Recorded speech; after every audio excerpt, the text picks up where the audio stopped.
குற்றவாளி வந்து தான் குற்றம் செஞ்சிட்டேன்னு சொன்னாலும் தான் குற்றம் செய்யவில்லைன்னு சொன்னாலும் அவனை பாதுகாப்பு தான் ஒரு வழக்கறிஞரோட கடமை. நிறைய பேர் அந்த கேஸில் நியாயம் இருக்குதா அது பார்க்கறதில்ல, சட்ட ரீதியான வாய்ப்புகள் இருக்குதா அப்படின்ட்டு தான் பார்ப்போம். நீங்கள் வந்து மரண தண்டனைக்கு முற்றிலும் எதுனா அப்படி இருக்கிற பட்சத்தில் ஹாசினி கொலை வழக்கில் அந்த பையனுக்கு வந்து மரண தண்டனை வாங்கி கொடுத்தீங்க. ஒரு குழந்தை வந்து பாலியல் வன்முறை செய்து அதை இரண்டாக இடுப்பை உடைச்சி ஒரு பேக்கில் வச்சுட்டு போய் எரிக்கக்கூடிய அளவுக்கு வன்மமான மனம் கொண்ட ஒருவருக்கு தூக்குத்தண்டனை தான் சிறந்தது. ஒரு வழக்கில் வந்து ஒரு குழந்தை வந்து 8 வயசுலேருந்து அப்யூஸ் பை ஃபாதர் 18 வயசு வரைக்கும். அப்போ தெரியல, குழந்தைக்கு தெரியல. அது எப்படி இது நினச்சிருந்தா 18 வயசு ஆனவொன்னு காலேஜ் போகும்போது இதுக்கு தெரிஞ்சிருச்சு. மதுரம் அபார்ட்மெண்ட் இதில் இது அம்மாவுக்கும் தெரியும், நிறைய குடும்பங்களில் தெரியும். சிவகார்த்திகேயன் இருக்கிறார் இல்லையா நடிகர், அவங்க அப்பா தாஸ்ன்னு சொல்லிட்டு அது சூப்பரண்ட். அவர் கோயம்புத்தூரில் அவர் சேர்லேயே உட்காந்து இறந்து போனார். கைதிகளை யாராவது காவலர்களை அடிச்சிட்டாங்கன்னு அவர்கிட்ட போய் சொன்னால் கூப்பிட்டு வருவாராம். இவரை நிற்க வச்சு அவன் எப்படி அடித்தானோ அது மாதிரி அடிச்சு காட்டுன்னு சொல்லுவாராம். கைதியில் அடிப்பான். 6 வயது குழந்தை. இந்த பெண் குழந்தைய வந்து அவங்களுடைய உறவினரே பாலியல் வன்கொடுமையை கொன்று ஒரு பக்கெட்டில் போட்டு வச்சுருந்தாங்க. இவ்வளோ விஷயங்கள் இருக்கும்போது அது எப்படி சார் நீங்கள் அதை தகவல்கள்லாம் எடுத்து அது சரியான தீர்ப்பு வாங்கி கொடுக்க? சட்டங்கள் கடுமையாக இருக்குது, ஆனால் புலன் விசாரணை சரியானதாக இல்லாத காரணத்தால் தான் பெரும்பாலான வழக்குகளில் சில நீதிபதிகள் இருக்காங்க, மாவட்ட நீதிபதிகள், அவங்கள மிக தெளிவான சரியான நீதியை கொடுத்துட்ருக்காங்க. நிறைய இடத்துங்களில் சில இடத்துங்களில் வந்து சரியான பார்வை இல்லை. இந்த இன்ஸ்டிடியூஷனலைசேஷன் சொல்லுவாங்க ஜெயிலில். இப்போ ஒரே தரப்பட்ட வாழ்க்கையை வாழ்ந்து பழகிட்டால் வெளியே போய் வாழ முடியாது. அதுக்காக என்ன பண்ணுறாங்க, சட்டத்தில் என்ன சொல்கிறாங்கன்னா இந்த பரோல்ன்ற வார்த்தையை சொல்கிறாங்க, லீவ். அந்த ஒரு கனெக்டிவிட்டி இருக்கணும் அப்படிங்கிறது. அப்பப்போ கொஞ்சம் சமூகத்தில் வாழ கொஞ்சம் கற்றுக்கிட்டு வா, குடும்பம் எல்லாத்தையும் பார்த்துக்க அப்படின்னு கொடுத்துருக்குறாங்க. அதுக்காக தான் பரோல் சிஸ்டமே. இந்த சின்ன வயசில் கல்யாணம் பண்ணிடுவாங்க பேரண்ட்ஸு. ஏன்னா இந்த பிள்ளைங்க வந்து 16 வயசு 17 வயசு ஆச்சுன்னா இங்கே எலோப் ஆகிடும், இப்போ ஒரு பையன் கிடைக்கும் போதே கல்யாணம் பண்ணிடலான்னு சொல்லிட்டு மைண்டருங்களை கல்யாணம் பண்ணிடுறாங்க. ஆனால் அங்கே உள்ள அறிவாளி போலீஸில் என்ன பண்ணுறாங்க, சைல்டு மேரேஜ் ஆக்டை போடாமல் இவங்களை பாக்ஸோவே இவங்க மேலே போட்டு அப்பா அம்மாலாம் பிடிச்சி ஜெயிலில் தள்ளிடுறாங்க. அதுதான் இந்த பாக்ஸோ வந்து காவல்துறையினர் புரிந்து கொள்ளவில்லை.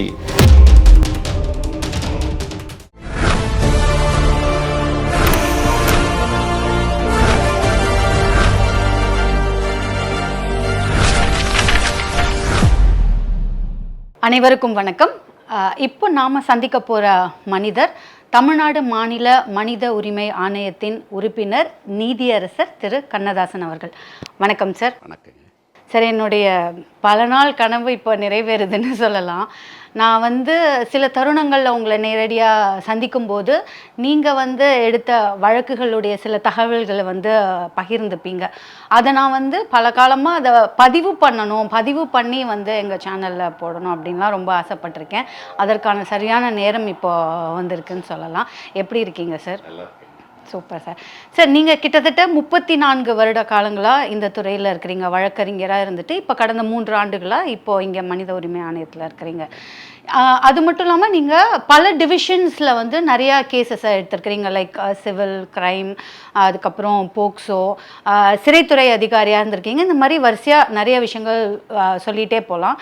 இதில் எனக்கு ரொம்ப பிடிச்ச விஷயம் வந்து, எனக்கு மட்டும் இல்லை நிறைய பேருக்கு பிடிச்ச விஷயம் என்னன்னு கேட்டிங்கன்னா, நீங்கள் வந்து அவ்வளோ ஒரு நல்ல உள்ளத்தோட நீங்கள் உங்களுடைய துறையில் நீங்கள் வேலை செஞ்சிட்ருக்கும் போதே அதில் பாதிக்கப்பட்டவங்களுக்கு, அந்த பாதிக்கப்பட்ட குடும்பங்களுக்கு என்னென்ன மாதிரியான உதவிகள்லாம் செய்யணுமோ அதெல்லாம் மேற்கொண்டு செஞ்சுட்டு வரீங்க. நிறைய பேர் இங்கே கேசஸ் அப்படின்னு வர பசங்களுக்கு, குறிப்பாக பெண் குழந்தைங்களுக்குலாம் அவங்களுக்குலாம் நீங்கள் படிக்கணும் அப்படின்னு சொல்லி வக்கீலாக்கியிருக்கிறீங்க. ஸோ இந்த மாதிரி நிறைய நல்ல விஷயங்கள் வந்து சொல்லிகிட்டே போகலாம் உங்களை பற்றி.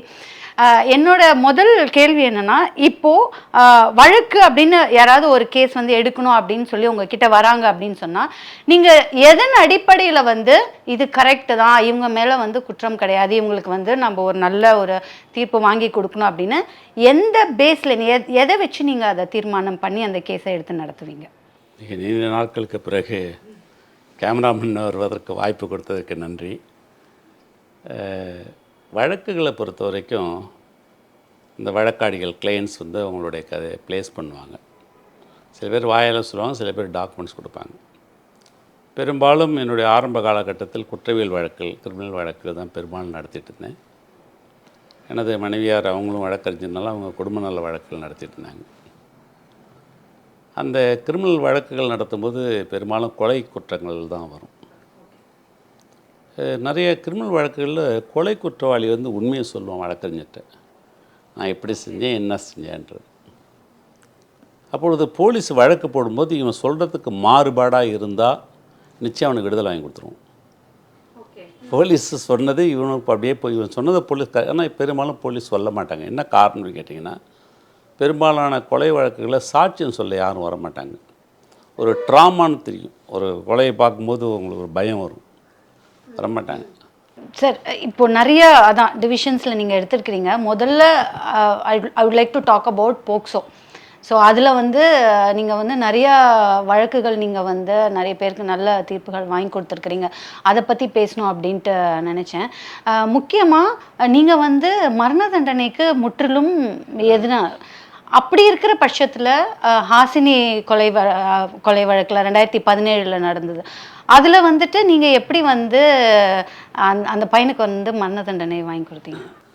இந்தியாவில் பெரும்பாலும் மரண தண்டனை என்பது கிட்டத்தட்ட ஒழிக்கப்பட்ட நிலையாக தான் பார்க்க முடியுது. தீவிரவாதிகளுக்கு என்ன செய்கிறாங்க, மற்றவர்களுக்கு மரண தண்டனை அளிப்பதில்லை.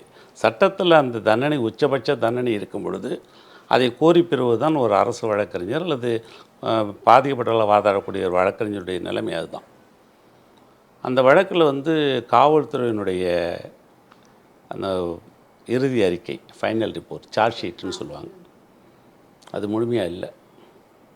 அதற்கு பிறகு அதை வச்சு வழக்கு நடத்தியிருந்தாங்கன்னு சொன்னால் மிக மோசமாக போயிருக்கும் அந்த வழக்கு. அது விடுதலை ஆகிருக்கும். அந்த குழந்தையை இழந்த பெற்றோர், எனக்கு ஒன்றும் அந்த குற்றவாளி வந்து எதிராளியோ எனக்கு வேண்டப்படாதவரோ அல்ல. என்னுடைய ஆரம்ப காலகட்டம் முதல் நான் ஒரு 3 பிரிவுகளில் வந்து இப்போ ப்ராக்டிஸ் பண்ணுறதில்ல. ஒன்று, குழந்தைகளுக்கு எதிரான குற்றங்கள். இரண்டாவது, இந்த ஆக்சிடெண்ட் இருக்கிறனால எம்சிஓபி கேஸ்ன்னு சொல்லுவாங்க, மோட்டார் வாகன விபத்துக்கள். மூன்றாவதாக இந்த மிக மோசமான குற்ற வழக்குகள், பெண்களுக்கு எதிரான குற்ற வழக்குகள். இந்த 3லையும் நான் வந்து பெரும்பாலும் போதைப்பொருள் வழக்குகள் இதெல்லாம் நான் பண்ணுறதே கிடையாது. வழக்கறிஞராக யாருக்குமே ஆஜரானது கிடையாது. உங்களது முழுக்க ஃபுல்லாக க்ரைமில் தான் இருந்துச்சு. இருந்தாலும் இது ரொம்ப அதிகம் காசு வரக்கூடிய வழக்குகளாக இருந்தால் கூட நான் அதை எடுத்துக்கிறது இல்லை. ஏன் சார்? எனக்கு ஒரு மாரல் ஆட்டிட்யூட், எனக்கு வந்து ஒரு என்னுடைய மனசாட்சி. குழந்தைகளுக்கு எதிரான குற்றங்கள் இந்த நாட்டுக்கு எதிரான குற்றம். அது சாதாரண தனிப்பட்ட குழந்தைக்கு எதிரான குற்றம் அல்ல. இரண்டாவதாக போதைப்பொருள் வந்து இன்றைக்கி பார்க்குறோம் எப்படி வந்து அழிச்சிட்ருக்குது இளைஞர்களை. அதனால் நான் வந்து 35 ஆண்டுகள் முன்பாகவே இந்த போதைப்பொருள் வழக்கில் ஆஜராவதில் முடிவெடுத்திருந்தேன். அதே போல் இறந்தவர்களுடைய அதிலிருந்து வரக்கூடிய காசை ஃபீஸாக வாங்கக்கூடாதுன்ற எண்ணம் எனக்கு. ஓகே. அதனால் இந்த 3 இதில் நான் செய்கிறதில்லை எப்பொழுதுமே. இந்த சூழலில் வந்து இந்த மாங்காடு சேர்ந்த அந்த சிறுமி, அவங்க வந்து பெயர் சொல்லக்கூடாதுன்னு நான் சொல்ல, வழக்கு வந்து என்னிடம் வந்த பொழுது நான் பார்த்துட்டு, நான் இல்லை, எனக்கு எந்த வழக்கம் சரியில்லை, இது ரீகன்ஸ்ட்ரக்ட் பண்ண தான் நல்லாயிருக்கும் அப்படின்னு சொல்லி அதுக்காக ரொம்ப சிரமப்பட்டு சாட்சிகள்லாம் எப்படி இருக்கணும்னு சொல்லி ஒரு சாட்சியும் வந்து மாங்காட்டில் உட்காந்து நாங்கள் பேசி சொல்லி கொடுத்து.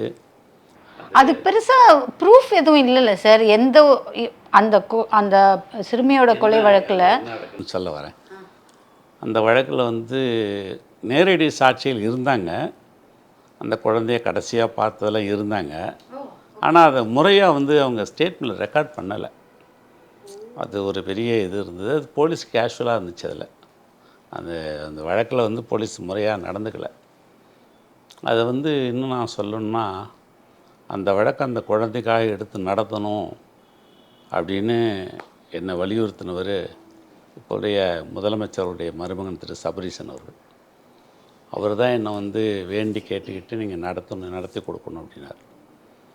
அதுக்கு முன்பாக நான் ஏற்றுக்கிட்டு இருந்தேன். அந்த பெற்றோர்கள் கொஞ்சம் குழப்பம் பண்ணாங்க. அவங்க நிறைய பேர்ட்டு விசாரிச்சுட்டே குழப்பம் பண்ணிகிட்டு இருந்தாங்க. காசு வாங்காமல் செய்கிறாங்க, கேஸ் எதாவது ஆகிடுமோ அப்படின்னு ஒரு பயம். அதுதான். ஓகே. நான் வந்து அதெல்லாம் இல்லை. அப்புறம் திரும்ப அவர் வந்து சொன்னோன்னா நான் எடுத்துக்கிட்டு செங்கல்பட்டுக்கு தினந்தோறும் போயிட்டு வருவேன். இந்த நட்சத்திரான்ற ஒரு அமைப்பு ஷெரின்னு ஒரு பெண், அந்த பெண் தான் அந்த வழக்கை வந்து எடுத்துக்கிட்டு அசிஸ்டிங் பர்சனாக செஞ்சாங்க. அவங்களுடைய உழைப்பு ரொம்ப பெருசு. அவங்க அந்த பேரண்ட்ஸுக்கு சப்போர்ட்டாக இருந்து நாங்கள் டெய்லி காலைல ட்ரெயினில் தான் போவோம். கார்லாம் போக மாட்டேன், ட்ரெயினில் போவேன். செங்கல்பட்டில் இறங்கி ஒரு ஆட்டோவில் போய் வழக்கு நடத்திட்டு திரும்ப வருவோம். அவங்ககிட்ட ஒரு டீ கூட நாங்கள் வாங்கி குடிச்சது கிடையாது. அது என்னுடைய பிரின்சிபல். அது ஒரு வழக்குன்னு எடுத்துட்டா அவங்ககிட்ட கிளைண்ட்டை டீ வாங்கி குடிக்கணும்னு வச்சுக்கோங்க. நண்பர்களாக குடிக்கிறது வேறு. ஆனால் அவங்ககிட்ட கொண்டு அந்த வழக்கு நடைபெற்று ரொம்ப சென்சிட்டிவாக போச்சு. அப்பொழுது தான் அந்த வழக்கில் சாட்சிகள் எப்படி சொல்லணும். இதோட வேடிக்கை என்னென்னு கேட்டால், அந்த காவல் ஆய்வாளர்கள் 3 பேர் இன்வெஸ்டிகேஷன் ஆஃபீஸர், அந்த 3 பேருக்குமே வந்து எப்படி வந்து வழக்கு சொல்லணும். ஏன்னா சில குளறுபடிகள் இருந்திருக்கும் அதில். அந்த வழக்கு ரொம்ப நல்லா போச்சு. கடைசியாக அவனுக்கு தூக்கு தண்டனை. வெளியில் பேட்டி கேட்கும்போது நான் தெளிவாக சொன்னேன், இதுக்கு வந்து மரண தண்டனைக்கு எதிரானவன் நான். இருந்தாலும் இந்த வழக்கு அரிதிலும் அரிதான வழக்கு. ஒரு குழந்தை வந்து பாலியல் வன்முறை செய்து அதை 2ஆக இடுப்பை உடைச்சி ஒரு பேக்கில் வச்சுட்டு போய் எரிக்கக்கூடிய அளவுக்கு வன்மமான மனம் கொண்ட ஒருவருக்கு தூக்குத்தண்டனை தான் சிறந்தது அவனு வாதாடி கொடுத்தாங்க. இதற்கிடையில் பெயிலில் வந்து அவங்க அம்மா அந்த பையன் இந்த குற்றவாளி கொண்டதாக ஒரு வழக்கு இருந்துச்சு. அந்த வழக்கில் வந்து அவங்க அப்பா தான் சாட்சி. அவர் சாட்சி முரண்பட்டு போனதுனால அந்த வழக்கிலேருந்து விடுதலை பண்ணிட்டாங்க. நிறைய பேர் என்ன நினச்சிட்டாங்க, விடுதலைன்னு சொன்ன உடனே பேரை போட்டு விடுதலைன்னு சொன்ன உடனே ஆசினி வழக்கில் தான் விடுதலை இருந்துச்சு. அந்த ஆசினி வழக்கில் விடுதலை ஆகலை. அவங்க அம்மா கொண்ட வழக்கில் தான் விடுதலை ஆயிருக்கான். கண்ணால் பார்த்தவங்க வந்து முதல் நாள் வந்து அந்த சாட்சியத்தில் சரி எழுதலை. அவங்க வந்து என்ன நினச்சாங்க, முதல்ல குழந்தை ஏதோ எங்கேயோ இருக்குதுன்னு நினச்சிட்டு ஒரு ஸ்டேட்மெண்ட் ரெக்கார்ட் பண்ணிட்டாங்க. தொலைஞ்சு போயிருக்கு. அதுக்கப்புறம் அவங்கள சாட்சி சொல்ல பயம். அவங்களுக்கும் அம்மாவையே கடப்பராச்சு கொண்டுட்டா நம்ம ஏன் சாட்சி சொல்லணும்னு ஒரு பயம், அந்த அச்சம் இருக்க தான் செய்யும். ஈவன் வந்து விட்னஸ் ப்ரொடெக்ஷன் இருக்கும்போது கூட யாருமே சாட்சி சொல்ல பயப்படுறாங்க. அப்படியும் சில பேர் கரெக்டாக வந்து சொன்னாங்க, அந்த குழந்தைக்காக சொன்னாங்க. அப்போ அந்த கடைசியாக அந்த குழந்தைய நாய் வச்சு கொஞ்சிட்டு இருந்ததையும் திரும்ப வரும்பொழுது அந்த குழந்தை காணும் ரூமில் இருந்துச்சுன்றதையும் அதெல்லாம் எப்படி சார் சிசிடிவி இருந்துச்சு?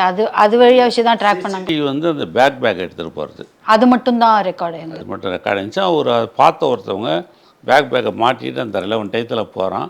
அது சிசிடிவியில் இருக்க ஒரு சாட்சி சொன்னாங்க. நான் வெளியே வந்து நின்றுட்டு இருந்தேன். அப்போ பேக்கை போனால் குற்றவாளியும் கேள்வி கேட்கும்போது, ஆமாம் நான் பேக்கை மாட்டிட்டு போனேன், அந்த பேக் என் பேக்கு தான் அப்படின்னா அந்த பேக்கில் தான் அங்கே ரெக்கவரி பண்ணாங்க எரிச்ச இடத்துல.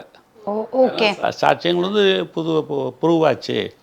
இதுக்கெல்லாம் பெரிய உழைப்பு அந்த நட்சத்திரா ஃபவுண்டேஷன் சேர்ந்த ஷெரீனும், அடுத்து வந்து அவங்களுடைய டீமு, அப்புறம் காவல்துறை, அந்த நேரத்தில் அந்த அரசு வழக்கறிஞர்கள் எல்லாமே ரொம்ப சிறப்பாக செயல்பட்டதுனால தண்டனை வாங்கி. சில வழக்குகளில் ரொம்ப பிரமாதமாக நடத்தி நல்லா தண்டனைலாம் வாங்கி கொடுத்துருக்காங்க. அதெல்லாம் வந்து நம்ம இல்லைன்னே சொல்ல முடியாது. அதே போல் வந்து திருமலவாயில் ஒரு வழக்கில் ஒரு 6 வயது குழந்தை, இந்த பெண் குழந்தைய வந்து அவங்களுடைய உறவினரே பாலியல் வன்கொடுமையை கொன்று ஒரு பக்கெட்டில் போட்டு வச்சுருந்தாங்க அவங்க வீட்டிலேயே. அது ஒரு சிக்கலான வழக்கு. அந்த வழக்கிலும் போலீஸ் நிறைய லூப் ஹோல்ஸ் இருந்துச்சு. சார் இவ்வளோ விஷயங்கள் இருக்கும்போது அது எப்படி சார் நீங்கள் அதை தகவல்கள்லாம் எடுத்து அது சரியான தீர்ப்பு வாங்கி கொடுக்க முடியுது? அதாவது காவல்துறை வந்து யூஆர் ஆல் கனெக்டட் இல்லை சார், போலீஸ் டிபார்ட்மெண்ட் இது எல்லாமே. அப்படி இருக்கும்போது இந்த தடைகள்லாம் மீறி வந்து ஒரு தெளிவான பார்வை வந்து எப்படி எடுத்துகிட்டு, அதாவது இவர் குற்றவாளி அப்படின்னு நம்ம முடிவு எடுத்து உறுதியாக தெரிஞ்சு போச்சுன்னு சொன்னால் எல்லா விதமான முனைப்புகளும் காட்ட ஒரு தண்டனை வாங்கி கொடுக்கணும். அதான் காவல்துறையோட கடமை. அதை நடத்தக்கூடிய அரசு வழக்கறிஞரோ அந்த பாதிக்கப்படுவதற்கான வழக்கறிஞரோ அந்த வேலையை கண்டிப்பாக செய்யணும். அது காசு ஒரு கேஸை வந்து ஒரு ப்ரீஃப்னு சொல்லுவாங்க. அந்த ப்ரீஃப் நம்ம எடுத்துக்கிட்டோன்னு சொன்னால் காசு வாங்குறமோ வாங்கலையோ நம்ம கிளைண்ட்டுக்கு நேர்மையாக நடந்துக்கணும். அது வந்து ஒரு வழக்கறிஞருடைய கடமை. அந்த கடமையை தான் நான்லாம் செஞ்சேன். அந்த கடமையில் காவல்துறைக்கு வந்து சொல்லுவோம், இந்த இடத்துல இது இருக்குது, இதெல்லாம் இருக்குது. அந்த குழந்தைய போட்டு வச்சு இந்த பக்கெட்டை ரெக்கவரி பண்ணவே வச்சுருந்தாங்க. அப்புறம் நான் தலையிட்ட பிறகு அதுக்கப்புறம் லேட்டாக ரெக்கவரி பண்ணி அந்த வழக்கை காட்டி அந்த வழக்கும் தண்டனையில் முடிஞ்சிச்சு. இப்போ அறியாத ஒரு பருவத்தில் இந்த மாதிரியான விஷயங்கள்லாம் நடக்கும்போது அது தப்பு அப்படின்னு கூட தெரியாத அந்த வயசில், அதுக்கப்புறம் ஒரு 18 வயசுக்கு மேலே ஆகும்போது இந்த மாதிரிலாம் நம்மளுக்கு நடந்துச்சு இல்லை, அப்போ இது வந்து நம்மளுக்கு நடந்திருக்க கூடாதுல்ல அப்படின்னு சொல்லி அப்போ வந்து அவங்க கொஞ்சம் உஷாராகி வந்து கம்ப்ளைண்ட் பண்ணானாக்கா அந்த போக்சோ இதில் வந்து அதை எடுத்துப்பாங்களா சார்? 18 இயர்ஸ்க்கு அப்புறம் வந்து சொன்னாங்கன்னா லிமிட்டேஷன் இருக்குது இந்த ஒரு சட்டத்துலேயும். பட் ஆயுள் தண்டனை தரக்கூடிய குற்றங்களுக்கு வந்து லிமிட்டேஷன் கிடையாது. ஓகே. மற்ற வழக்குகளுக்கு இப்போ 3 ஆண்டு தண்டனை கொடுக்குன்னா 3 ஆண்டுக்குள்ளே இந்த புகாரை கொடுத்துருக்கணும். அதே போல் இருக்குது லிமிட்டேஷன் ஆக்ட், அதில் இருக்குது கால வரையறை சட்டம், அது உள்ளே வந்தால் எடுக்கலாம். இப்போ உங்களுக்கு வந்து ஆனால் அந்த சட்டத்துக்கு ஆதாரங்கள், அந்த குற்றச்சாட்டுகள் ஆதாரங்கள் வேண்டும். ஒரு தொடர் இப்போ நிறைய வழக்குகள் பார்த்திங்கன்னா ஸ்டெப் ஃபாதர்ஸ், தாயாருடைய 2வது கணவர், இதில் 3வது நிறைய கணக்கெலாம் இருக்குது.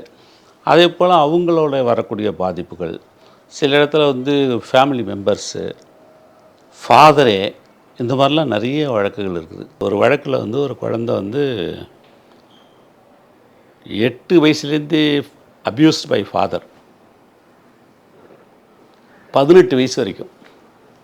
அப்போ தெரியல குழந்தைக்கு, ஐ மீன் அந்த 8 இயர்ஸ்லேருந்து தெரியல. அது எப்படி இது நினச்சிருந்தா 18 வயசு ஆனவொன்னு காலேஜ் போகும்போது இதுக்கு தெரிஞ்சிருச்சு. மதுரம் அபேட்மெண்ட் இதில் ஏன்னா விட்டுட்டா இப்போ நம்மளை விட்டு போயிடுவான், பாதுகாத்து யாரும் இல்லை அப்படின்ட்டு. ஓ, இது அம்மாவுக்கும் தெரியும்? நிறைய குடும்பங்களில் தெரியும். சரி, இருக்கா சார்? இல்லை, மேபி இருக்கு. நான் வழக்குகளில் பார்த்துருக்கேன். இந்த கேட்குறதுக்கு வேணால் நமக்கு திகைப்பாக இருக்கும், இப்படி நடக்குமான்னு இருக்கும். ஆனால் சில நிறைய வழக்குலாம் அம்மா அங்கே வந்து கொஞ்சம் அபார்ட்மெண்ட்டோட என்ன காரணம் கேட்டிங்கன்னா, அவன் வந்து டிஃபெண்டட் டு ஹஸ்பண்ட், அவன் கொண்டு வந்து காசு சாப்பிட முடியும், சர்வேல ஆக முடியும். எதுவுமே வெளியே சொன்னால் என்ன, சில பேர் வந்து தெரிஞ்சு கம்ப்ளீட் தைரியமாக போய் கொடுத்துட்றாங்க யாராக இருந்தால் என்னன்ட்டு. ஏன்னா அப்படிப்பட்ட மிருகங்களுக்கு வந்து வாழ இடம் கிடையாது இந்த பூமியில், நிறைய பெண்களுக்கு தெரியும். ஆனால் அந்த வழக்கில் வந்து அந்த பெண் வந்து சாட்சியம் சொல்லி கொஞ்சம் தயங்கின அப்பாவுக்கு எதிராக சொல்கிறதுக்கு, அப்புறம் நாங்கள் உண்மையான கேட்டோம், அது உண்மைன்னு தெரிஞ்சிச்சு. அதே மாதிரி சாட்சியம் சொல்லி ஆயுள் தண்டனை வாங்கி கொடுத்தாச்சு. சட்டங்கள் கடுமையாக இருக்குது, ஆனால் புலன் விசாரணை சரியானதாக இல்லாத காரணத்தால் தான் பெரும்பாலான வழக்குகளில் சில நீதிபதிகள் இருக்காங்க, மாவட்ட நீதிபதிகள், அவங்கள மிக தெளிவான சரியான நீதியை கொடுத்துட்ருக்காங்க நிறைய இடத்துங்களில். சில இடத்துங்களில் வந்து சரியான பார்வை இல்லை. போக்சோவில் வந்து இந்த 18 இயர்ஸ்க்கு உள்ளே இருக்கிற ஆண் பெண் யார் இருந்தாலும் கம்ப்ளைண்ட் கொடுத்தா அதை விசாரிக்காமல் கூட அந்த கேசஸை வந்து எடுத்துப்பாங்களே சார்? இப்போ அதை வந்து நிறைய பேர் மிஸ்யூஸ் பண்ணுறதுக்கு வாய்ப்புகள் இருக்குல்ல சார்? அந்த மாதிரி ஏதாவது நீங்கள் ஹேண்டில் பண்ணியிருக்கீங்க? ஒரு குடும்ப நல நீதிமன்றத்தில் ஒரு வழக்கில் சொல்லும்பொழுது அந்த கணவர் அழுதுகிட்டே இருந்தார். நான் அது மாதிரி பண்ணவே இல்லை. என்ன குற்றச்சாட்டுனா, என்னுடைய குழந்தைய வந்து பாலியல் துன்புறத்துக்கு உள்ளாக்குனார் பொண்ணு அப்படின்னு சொல்லிட்டு அந்த பெண்மணி சொல்கிறாங்க. ஒரு டைவர்ஸ் போட்டதுக்கு அந்த மாதிரி சொல்கிறாங்க ஒரு பதில், ஒரு ரீசன். அது அப்போ வந்து அந்த ஆள் அழுதுகிட்டே இருந்தால் ரொம்ப நேரம். அப்புறம் ஜட்ஜி கொஞ்சம் நீங்கள் பேசி இது என்னன்னு பாருங்கள் சார் அப்படின்னாரு. நான் அவங்கள உட்கார வச்சு பேசினேன். பேசும்போது தெரிஞ்சது அது குற்றச்சாட்டு பொய்ன்னு தெரிஞ்சு. பொய். அவங்ககிட்ட டைவர்ஸ் வாங்குறதுக்கும் இந்த காசு வாங்குறதுக்கும் ஏதோ பிளான் பண்ணியிருக்காங்க. அப்புறம் நான் கேள்வி கேட்டோன்னே, இல்லை சார், ஏற்கனவே இவர் எனக்கு 2வது வீட்டுக்கார், இவரும் விட்டு போயிட்டா எனக்கு யாரும் கிடைக்க மாட்டாங்க, அதுக்காகவும் இந்த பணம் இல்லை எனக்கு, அதுக்காகவும் போட்டேன் அப்படின்னாங்க. அப்புறம் வான் பண்ணி சொல்லி அனுப்பிச்சோம். இந்த மாதிரி பொய்யான குற்றச்சாட்டுகள் இருக்குது, இல்லாமல் இல்லை, நிறைய இருக்குது. இது வந்து வழக்கறிஞர்கள் இந்த மாதிரி வழக்குகளை போடும்போது, புகார் கொடுக்கும்போது கொஞ்சம் ஜாக்கிரதையாக இருந்து செயல்படணும். காவல்துறையும் வழக்கு பதிவு பண்ணுவது செயல்படணும். இப்போ வந்து சமீபத்தில் உச்சநீதிமன்றம் பல்வேறு வழக்குகளை சொல்லியிருக்குது. அந்த மைனர் ஏஜ் லவ், ஈவன் அந்த ஒரு 16+ அல்லது அவன் ஒரு 18, 19 இருந்தோ, ஏன்னா மென்னுக்கு இன்னும் 21, ஃபீமேல் கேர்ளுக்கு வந்து 18 இருக்குது. இந்த வயசுக்குள்ளே ஏதோ கல்யாணம் பண்ணிக்கிறாங்க, இல்லை அவங்க ஏதோ செக்ஸுவல் அஃபேர் வச்சுக்கிறாங்க அப்படின்னா அதை டீக்ரிமினலைஸ் பண்ணணும். நீங்கள் அதை வந்து குற்றமாக பாக்ஸோ சட்டத்தில் குற்றமாக எடுத்துக்கூடாது. அவங்களோட இன்டென்ஷன் வந்து ஃபியூச்சரில் மேரேஜ் பண்ணிக்கோ, இல்லை மேரேஜ் ஆனவங்களுக்கு இருந்தாங்கன்னா அதெல்லாம் நீங்கள் பண்ணணும், கடுமையாக காட்டக்கூடாது அப்படின்னு எல்லாம் உத்தரவு போட்டிருக்காங்க. இருந்தாலும் நான் இப்போது சிறையில் பார்த்தேன், அது மாதிரி சின்ன வயசில் உள்ள ஜெயிலில் வச்சுருக்காங்க. இதை வந்து அவேர்னஸ் இது இன்னும் நிறைய போய் சேரணும். உங்களை மாதிரி ஊடகங்கள் இது மக்கள்கிட்ட எடுத்துகிட்டு செல்வதன் மூலம் நிச்சயமாக எல்லாருக்கும், அதாவது காவல்துறைக்கும் சரி, டாக்டருங்களுக்கும் சரி, அல்லது குழந்தைகளுக்கோ பெற்றோர்களுக்கோ எல்லோருக்குமே இது போன்ற விஷயங்கள் போய் சேரும் பொழுது சொசைட்டி கொஞ்சம் நல்லாயிருக்கும். தவறு பண்ணிட்டான்னு ஒருத்தன் தெரிஞ்சால் தண்டனை கொடுக்கறதுல தவறே கிடையாது. ஆனால் நம்மளுடைய சிஸ்டம் எப்படி இருக்குன்னு கேட்டிங்கன்னா, போலியாக ஆள் கிடைக்காதவனை தேடி, அதான் ஒரு தமிழ்நாடு போலீஸை பற்றி ஒரு கதை சொல்லுவாங்க, ஸ்காட்லாண்ட் யார்டுக்கு இணையான காவல்துறை அப்படின்னு சொல்லுவாங்க. ஒரு வழக்கில் ஒரு உதவி கேட்டு வந்தாங்க. என்னன்னு கேட்டால் குழந்தை 9 வயசு குழந்தை. அதை வந்து நடந்து போகும்போது ஒரு வயசானவர் அப்யூஸ் பண்ணிட்டாங்க அப்படின்னு அப்யூஸ் பண்ணாங்க. இப்போ பெனட்ரேட்டிவ் கிடையாது, சும்மா சாதாரண அப்யூஸு அப்படின்ட்டு கேட்டால் அந்த அம்மா வந்தாங்க. வந்துட்டு, சார் அவனை நல்லா 4 சாத்து சாத்திட்டோம் சார், இதோட விட்டுறலாம் சார். நான் கேட்டேன், சரி கரெக்டு தான், உங்கள் பிள்ளைக்கு நடந்து 4 சாத்து சாத்திட்டீங்க, தெரியாத பிள்ளைங்க எவ்வளோ இருக்கும், சொல்லாத பிள்ளைங்க எவ்வளோ இருக்கும், இல்லை இது ஒரு அப்யூஸ்னே தெரியாத குழந்தைங்க எத்தனை இருக்கும், அதெல்லாம் நினச்சி பார்த்தீங்களாம்மா நீங்கள் அப்படின்னு சத்தம் பண்ண. சரி சார் நடத்துனுச்சு. அந்த வழக்கையும் நடத்தி கொடுத்து ஒரு 5 ஆண்டுகள் சிறை தண்டனை வாங்கி கொடுத்தோம். இதே போல் நிறைய இருக்குது. சில வழக்குகளில் பார்த்திங்கன்னா, பெரும்பாலான வழக்குகளில் நான் சிறைகளுக்கு சென்று பார்க்கும் பொழுது, அது மதுரை, தேனி மாவட்டத்தில் பர்டிகுலராக இந்த சின்ன வயசில் கல்யாணம் பண்ணிவிடுவாங்க பேரண்ட்ஸே. ஏன்னா இந்த பிள்ளைங்க வந்து 16 வயசு 17 வயசு ஆயிடுச்சுன்னா இங்கே எலோப் ஆகிடும், அல்லது இந்த வசதி கிடையாது, இப்போ ஒரு பையன் கிடைக்கும் போதே கல்யாணம் பண்ணிடலான்னு சொல்லிட்டு மைண்டருங்களை கல்யாணம் பண்ணிடுறாங்க. ஆனால் அங்கே உள்ள அறிவாளி போலீஸில் என்ன பண்ணுறாங்க, சைல்டு மேரேஜ் ஆக்டை போடாமல் இவங்கள பாக்ஸோவே இவங்க மேலே போட்டு அப்பா அம்மாலாம் பிடிச்சி ஜெயிலில் தள்ளிடுறாங்க.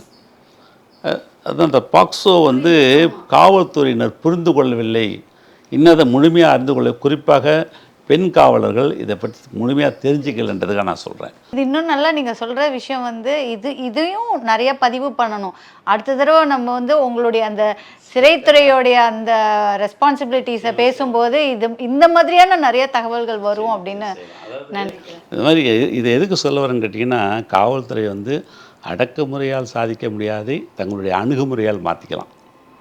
நீங்கள் நிறைய இடத்துல பாருங்க, கூட்டத்திலேருந்து மக்கள் ஒரு போராட்டம் நடத்துகிறாங்கன்னு சொன்னால், இன்னும் எனக்கு இன்னொரு பெரிய பிடிக்காத விஷயம் சாலை மறியல்கள். சாலை மறியல் யார் உரிமையை தடுப்பதற்கு? ஒரு யாரோ பிடிக்கலன்னு யாராவது இன்றைக்கி கூட பார்த்திங்கன்னா, ஒரு வேன் டிரைவர் வந்து வேகமாக பண்ணாருன்னு மக்கள் அடித்து கொண்டுட்டாங்க நாமக்கல்லில். அடிச்சுக்காத சட்டம் ஒழுங்கு பிரச்சனை பண்ணுது. சாலை மறியல் பண்ணால் உடனே முடிஞ்சிருமா? உடனே தூக்கில் போட்டு முடியுமா? சட்டத்தில் சாத்தியமா? அது காவல்துறையால் முடியுமா? இதனால் என்ன ஆகுன்னு கேட்டிங்கன்னா, உண்மையான குற்றவாளியை விட்டு யாராவது ஒருத்தர் பிடிச்சிடுவாங்க. அவங்களுக்கு வந்து புலனாய்வு செய்ய நேரம் கொடுக்கணும். நீதிமன்றம் கூட சொன்னால் புலனாய்வு செய்ய நேரம் கொடுக்கணும், சரியான வகையில் புலனாய்வு செய்யணும், சரியான குற்றவாளியாக தண்டனை கொடுக்கணும். ஆனால் இந்த மாதிரி ஒரு அழுத்தத்தால் என்ன பண்ணுறாங்க, உடனே மேலே இருக்கக்கூடிய அதிகாரிகள்லாம் என்ன போராட்டம் நடக்குது, ஏன் என்ன பிடிக்கலன்னு ஒருத்தவங்க பிடிச்சி அனுப்பிச்சிடுவாங்க. அவங்களுக்கு ஒரு மன அழுத்தம் எல்லாமே இருக்கும் காவல்துறைக்கும், அதையும் பார்க்கணும். அதனால் பொது வெளியில் நடந்த சாலையை மறித்து போராட்டம் நடத்துறது இல்லை, யாருக்கும் எந்த உரிமையும் கிடையாது. அடுத்தவருடைய உரிமையை தடுப்பதற்கு யாருக்கும் உரிமை கிடையாது. இப்போ ஆயுள் தண்டனை பெற்றவங்க ரொம்ப ரொம்ப உடம்பு சரியில்லாமல் அந்த மாதிரிலாம் இருக்கிறாங்க அப்படின்னா, அவங்க எதன் அடிப்படையில் இருக்கிற வரைக்கும் அங்கேயே இருப்பாங்களா, இல்லை நீங்கள் வந்து கருணை அடிப்படையில்? அதுக்கு ஒரு விதி இருக்குது சிறை சட்டத்தில். சிறை விதிகளில் வந்து டெர்மினலி இல்லை அப்படின்வாங்க. சாகு தருவாயில் இருக்கிறாங்க அப்படின்னு சொன்னால் அவரை ரெஃபர் பண்ணி மெடிக்கல் எஃபோர்ட்டு கொடுத்த பிறகு கவர்மெண்ட் விடுதலை பண்ணிவிடும். அதுக்கெல்லாம் வழி இருக்குது. அதுக்காக அங்கே வந்து இறக்கணும் கிடையாது. அவங்களுக்கும் அந்த சிறையிலுக்கெல்லாம் மனிதாபிமானத்தோடு இருக்கிறாங்க. அதில் ஒரு சில மனிதாபமற்றவர்களும் இருக்கிறாங்க. அது அவங்களோட இயற்கையான குணநலன்கள். அதெல்லாம் எவ்வளோ அடிக்க வேணாம் அப்படின்னு தான் சொல்கிறோம். ஆனால் இப்போ கூட பார்த்திங்கன்னா, சமீபத்தில் படிச்சிருப்பீங்க, பெண்கள் தனிச்சிறை சென்னையில் வந்து ஒரு காவல் அதிகாரி, சிறைத்துறை அதிகாரியை ஒரு நைஜீரியா நாட்டை சேர்ந்த பெண்ணை புரட்டி எடுத்து மூஞ்செல்லாம் கிழிஞ்சு போயிருந்துச்சு. ஆஸ்பத்திரியில் படுத்து கிடக்குறாங்க. அந்த மாதிரி கைதிங்கிட்ட அடி வாங்குறவங்களும் இருக்கிறாங்க, கைதியை அடிக்கிறவங்களும் இருக்கிறாங்க. அது சொல்லுவாங்க. சிவகார்த்திகேயன் இருக்கிறார் இல்லையா நடிகர், அவங்க அப்பா தாஸ்ன்னு சொல்லிட்டு அவர் சூப்பரண்ட். அவர் கோயம்புத்தூரில் அவர் சேர்லேயே உட்காந்து இறந்து போனார். வேலை செய்யும்போதே இறந்து போனார்.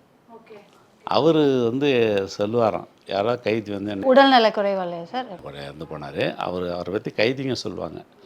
கைதிகளை யாராவது காவலர்கள் அடிச்சிட்டாங்கன்னு அவர்கிட்ட போய் சொன்னால் கூப்பிட்டு வருவாராம். இவரை நிற்க வச்சு அவன் எப்படி அடித்தானோ அது மாதிரி அடிச்சு காட்டுன்னு சொல்லுவாராம். கைதிகளை அடிப்பாங்களாம். அவர் வந்து இந்த மாதிரிலாம் அதிகாரிகள் இருந்திருக்காங்க. கைதிகளை அடிக்கக்கூடாது, தாக்குதல் நடத்தக்கூடாது, துன்புறுத்தக்கூடாது அப்படின்லாம் இருக்கிறாங்க. அதனால் வந்து மனிதாபிமானம் என்பதுதான் எல்லாத்துக்கும் அடிப்படை. அது எனக்கு என்ன தெரியல, வழக்கறிஞர்லேருந்து இங்கே வந்து மனிதாபிமான சிந்தனைகள் இருந்தனால இங்கே அனுப்பிச்சிட்டாங்களான்னு நினைக்கிறேன். கண்டிப்பாக சார். இப்போ அதன் அடிப்படையில் நீங்கள் கைதியாக இருந்து திருந்தி வெளியில் வந்தவங்கலாம் எப்பயாவது உங்களை நேரில் பார்த்து நன்றி தெரிவித்து ஒரு கிராட்டிடியூட்லாம் வந்து காமிச்சு நிறைய பேரை நான் பார்த்துருக்குறேன். சிறையில் வந்து பல்வேறு அனுபவங்கள் அது போல். 2008ஆம் ஆண்டுன்னு நினைக்கிறேன், விடுதலையான பொழுது நிறைய பேர், அவர் 1405 பேரை விடுதலை பண்ணோம் திமுக ஆட்சியில். அப்போது திரு நடராஜன் ஐபிஎஸ் அவர்கள் தான் சிறைத்துறை தலைவராக இருந்தார். அவர் ரொம்ப மனிதாபிமானம் மிக்கவர். அவர் வந்து நம்ம யாருமே குறை சொல்ல முடியாது. சிறையில் வந்து சிறைவாசிகளுக்கு அதிக சலுகைகளை கொடுத்தவர் பேரில் தான். அவர் இருந்த பொழுது எல்லாருக்கும் கைதிகளுக்கு, நான் புழல் சிறையிலேருந்து ஒரு 300 பேர் விடுதலை ஆகுறாங்க, அந்த 300 பேருக்கும் ஒரு ட்ரெஸ் வாங்கி கொடுங்கன்னு கேட்டார். நாளைக்கு ரிலீஸ் ஆக போகிறோம், இன்றைக்கி எங்கே போய் ட்ரெஸ் வாங்கினு அப்படி போய் வாங்கி ஜிஏ ரோட்டில் பார்த்து வாங்கி கொண்டாந்து கொடுத்தாச்சு. காலைல 7 மணிக்கெல்லாம் ரிலீஸ் பண்ணோம், 8 மணிக்கெல்லாம். அப்போது ஒருத்தர் வந்தான், வந்துட்டு எனக்கு காஞ்சிபுரம், எனக்கு நான் பூக்கடை வச்சுருந்தேன், எனக்கு வந்து பூ வியாபாரம் தான் பண்ண தெரியும், வேறு வேலை தெரியாது. ஆனால் ஒன்று சொல்கிறேன்யா, நான் செய்யாத தண்டனைக்கு 20 வருஷம் இங்கே இருந்துட்டேன், எனக்கு தப்பு பண்ணவங்கள கடவுள் பார்த்துக்குவேன்னு சொல்லிட்டு அழுதுகிட்டே போனோம். நான் அவன்கிட்ட 2000 ரூபா பணம் கொடுத்தேன் அந்த பூக்கடை வைக்கிறதுக்கு. ஏன்னா அப்போ வந்து 2000 ரூபா கொஞ்சம் பெரிய காசு.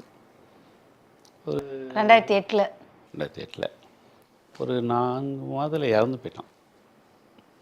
என்ன காரணம் இருந்தால், அந்த இன்ஸ்டிடியூஷனலைசேஷன் சொல்லுவாங்க ஜெயிலில். ஒரு வீட்டில் ஒரே தரப்பட்ட வாழ்க்கையை வாழ்ந்து பழகிட்டால் வெளியே போய் வாழ முடியாது. இது நீங்கள் சொல்கிறது வந்து ஷஷாங்க் ரிடம்ஷன் படம் இப்படி தான் சார் இருக்கும் கிட்டத்தட்ட. இல்லை, அது உண்மை. அதுதான் என்னன்னு கேட்டிங்கன்னா, காலைல 6 மணிக்கு எழுந்திரிக்கணும், 6 மணிக்கு இது மாதிரி லாக்கப் போய்க்கணும், இந்த நேரத்தில் சாப்பிட்ணும், இந்த நேரத்தில் வெளியே வரணும். அந்த வாழ்க்கைக்கு வாழ்ந்துட்டா வெளியே போய் நார்மல். அதுக்காக தான் என்ன பண்ணுறாங்க, சட்டத்தில் என்ன சொல்கிறாங்கன்னா, இந்த பரோல்ன்ற வார்த்தையை சொல்கிறாங்க, லீவ். அப்பப்போ கொஞ்சம் சமூகத்தில் வாழ கொஞ்சம் கற்றுக்கிட்டு வா, குடும்பம் எல்லாத்தையும் பார்த்துக்க அப்படின்னு கொடுத்துருக்குறாங்க. அதுக்காக தான் பரோல் சிஸ்டமே. வெளியே வந்து அந்த ஒரு கனெக்டிவிட்டி இருக்கணும் அப்படிங்கிறது மிஸ் ஆகிடக்கூடாது. குடும்பத்தை பார்ப்பான், வருவான், இருப்பான், சந்தோஷமாக இருப்பான். அதெல்லாம் கொஞ்சம் வந்து அதிகப்படுத்தணும் இவங்க. ஓ ஓகே, நீட்டாக பார்க்கணும் அதை. என்ன கேட்டால் ஆயுள் தண்டனை கைதிகள் ரொம்ப கஷ்டமான விஷயம். 5 வருஷம் வரைக்கும் பரவாயில்ல போட மாட்டாங்க, போலீஸோடு தான் இருப்பாங்க, வருவாங்க. அதுக்கப்புறம் நார்மல் அவன் தானாக. பரோல் சிஸ்டம்னா எவ்வளோ, what is the duration sir? அது எமர்ஜென்சினா ஒரு 3 days கொடுப்பாங்க. ஆமாம், வீட்டில் ஏதாவது மேரேஜ் அந்த மாதிரி மேரேஜ். மற்றபடி நார்மலாக கவர்மெண்டாக 1 month வரைக்கும் கொடுப்பாங்க. போயிட்டு வந்துடுவான், போய் ஈவினிங் 6 மணிக்கு வந்து நின்றுவான். அது எப்படி சார் அந்த டெய்லி ஸ்டேஷனில் போய் சைன் போடுற அந்த சிஸ்டம்? தேவைப்பட்டான்னு சொல்லுவாங்க, இல்லைன்னா சொல்ல மாட்டாங்க. அப்படியா, ஓகே. அது சமயத்தில் இவங்க கொஞ்சம் மேலே ஏதாவது பிரச்சனைன்னு சொன்னால் சொல்லுவான், கண்டிஷன் போடுவாங்க, இல்லைன்னா கண்டிஷன் போட மாட்டாங்க. வீட்டில் இருப்பான், பார்ப்பான், வருவான். அந்த மாதிரிலாம் இருக்குது. அந்த மாதிரி கொஞ்சம் பண்ணும் பொழுது இந்த மாதிரி இறப்புகள் குறையும். அவன் 20 வருஷமாக அவனை யாரும் பார்க்கல, அவன் அது வழியே இருந்துட்டான். நீங்கள் சொன்ன ஷஷாங்க் ரிடம்ஷன்லேயும் இது நடக்கும். ஆமாம் சார், அவர் ஜெயிலேருந்து ஒருத்தர் வெளியில் வருவார், என்ன பண்ணுறதுன்னு தெரியாது, ஒர்க் பண்ணுற இடத்துல ஒரு மாதிரி இல்ட்ரேட் பண்ணுவாங்க. யூரின் போகிறது கூட கேட்பான், போய் கேட்கும் பொழுது ஏன் இது கேட்குற என்ன அவனுக்கு அந்த ஜெயிலில் இருந்தது. அதுக்கப்புறம் அவரால் சஸ்டெயின் பண்ண முடியாது, ப்ரொலாங் பண்ண முடியாமல் சூசைட் பண்ணி ஹேங் பண்ணி செத்துருவார். இது நிறைய நடக்கும். அதனால் வந்து இந்த பரோல் சிஸ்டத்தை வந்து கொஞ்சம் லீனியன் பண்ணாங்கன்னா, ரெஸ்ட்ரிக்ஷன்லாம் குறைச்சாங்கன்னா இன்னும் கொஞ்சம் சொசைட்டி நல்லாயிருக்கும். ஏன்னா உள்ளே வந்து பூரா குற்றவாளி நம்ம சொல்ல முடியாது, உள்ளே வந்து திருந்தவே மாட்டான்னு சொல்ல முடியாது. இருக்கிறாங்க, திருந்தாலும் இருக்காங்க, பட் அவங்களுக்கு எந்த ஒரு ரீசன் இருக்காது, அங்கேயே இறக்க வேண்டியதுதான், வேறு வழி கிடையாது. சூப்பர் சார், நம்ம போக்சோலேருந்து ஆரம்பித்து சிறைக்கு வந்துட்டோம். ஆனால் இதிலே நீங்கள் சொல்கிற நிறைய விஷயங்கள் பார்க்கும்போது இது வந்து கவர்மெண்ட்க்கு, மக்கள்கிட்டலாம், ஊடகங்கள்கிட்டலாம் இந்த செய்திகள்லாம் போகணும், இந்த பதிவெல்லாம் கண்டிப்பாக போகணும். நிறைய ஸ்கீம்ஸ் வரணும். நீங்கள் நிறைய விஷயங்கள் சொன்னீங்க, கைதிகளுக்கு உண்டான இந்த ஸ்கீம்ஸ் எல்லாம் இன்னும் கொஞ்சம் அதிகப்படுத்தினா நல்லாயிருக்கும். பரோல் சிஸ்டம் பற்றிலாம் கூட சொல்லிட்டு இருந்தீங்க, ரொம்ப நல்லா இருந்தது. இதெல்லாம் நிஜமாலுமே மக்கள் தெரிஞ்சிக்க வேண்டிய சில செய்திகள். ஸோ இன்னும் நிறைய சார், இது வந்து நீங்கள் ஒரு சின்ன ஒரு அவ்வளோதான், தொடக்கம் தான். ஒரு சின்னதாக ஒரு பிட் அவ்வளோதான் போட்டுருக்கீங்க. ஸோ இது இன்னும் நிறைய விஷயங்கள் இருக்குது. நம்ம தொடர்ச்சியாக இதை வந்து நம்ம பேசிட்டே இருக்கலாம். நிறையா விஷயங்கள் வந்து மக்களுக்கு விழிப்புணர்வு ஏற்றுற மாதிரி, அதே மாதிரி உங்களுடைய துறையில் இருக்கிறது, அப்புறம் காவல்துறையில் இருக்கிறவங்க, டாக்டர்ஸ் துறையில் இருக்கிறவங்களுக்குலாம் என்னென்ன விஷயங்கள்லாம் வந்து தெரிஞ்சுக்கணும் அப்படிங்கிறதெல்லாம் வந்து நம்ம தொடர்ச்சியாக பேசலாம் சார். உங்களை சந்திச்சதில் ரொம்ப ரொம்ப சந்தோஷம், மகிழ்ச்சி சார். Thank you sir.